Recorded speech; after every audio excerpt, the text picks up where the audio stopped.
వరంగల్లో టీటీడీపీ నేతలు మాట్లాడుతున్నారు. లైవ్ చూద్దాం. 2004లో కాంట్రాక్టర్లందరికీ కూడా లాస్ అయింది. వాళ్ళకు కంకర రేటు పెరిగింది, స్టీల్ రేటు పెరిగింది, కూలీ రేట్లు పెరిగినాయి, ఇసుక రేటు పెరిగింది అని 5,000 కోట్లు చెల్లించినందుకు ముందుకొచ్చాడు. గత ప్రభుత్వంలో చేసిన పనులకు 10 ఏళ్ల కింద, గత ప్రభుత్వం 10 ఏళ్ల నుంచి చేసిన ఈ జీవో ద్వారా 5,000 నుంచి 10,000 కోట్లు కాంట్రాక్టర్ చెల్లించినందుకు పనులు చేసిన వాళ్ళకు నువ్వు ఒక జీవో ఇచ్చావే. ఆ రోజు ఇదే హరీష్ రావు గారు టిఆర్ఎస్ పార్టీ వాళ్ళు చెప్పారు, జలయజ్ఞం ధనయజ్ఞంగా మారేది, దోపిడీ చేస్తున్నారు, కాంట్రాక్టర్లకు డబ్బులు కట్టబెడుతున్నారు, ఎక్సెస్ రేట్లల్లా డబ్బులు కేటాయించారు అని మీరు చెప్పిన వాళ్ళు ఈరోజు ఈ జీవో ద్వారా మీరు ఏం కక్కుర్తి పడ్డారో ఒకసారి చెప్పాలి.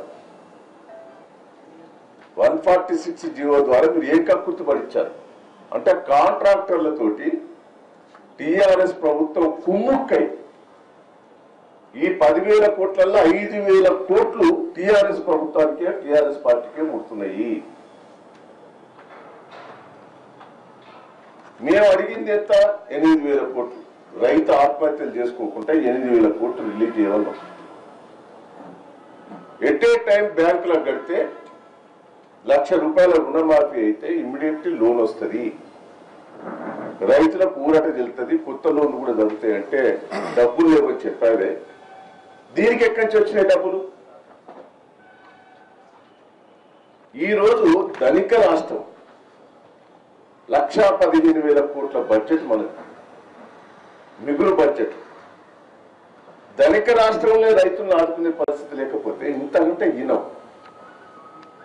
మళ్ళా కొత్తగా స్వాతంత్రం వచ్చిన కాడి నుంచి ఎన్నైతే అప్పులు వచ్చినాయో మనకు సుమారు 58,000 కోట్లు వచ్చినాయి. చంద్రబాబు పీరియడ్ అనుకోండి, రాజశేఖర రెడ్డి పీరియడ్, గతంలో పీరియడ్, అన్ని పీరియడ్ల కలిసి వరల్డ్ బ్యాంక్ నుంచి తీసుకొచ్చిన అప్పు, బయట నుంచి అప్పు తీసుకొచ్చినాయి 58,000 కోట్లు. 15 నెలలలో పట్టినే 61,000 కోట్లు అప్పు తెచ్చింది. 15 నెలల 61,000 కోట్లు.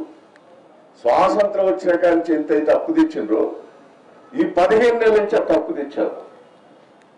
అంటే మిగులు బడ్జెట్, మిగిలిన డబ్బు ఉన్నదని రాష్ట్ర ప్రభుత్వానికి అప్పు 5 నెలలు ఇచ్చింది. ఇది మంచి ప్రభుత్వమే, డబ్బు ఆదాయం ఉన్న ప్రభుత్వం అని 5 నెలల ఏదైనా సంవత్సరాలు మంచిగా ఉండి మంచిగా పంటలు పండేది ఉంటే, ఆ ఇల్లుకు బిజినెస్ వచ్చేది ఉంటే ఎవరైనా అప్పు ఇస్తాడు.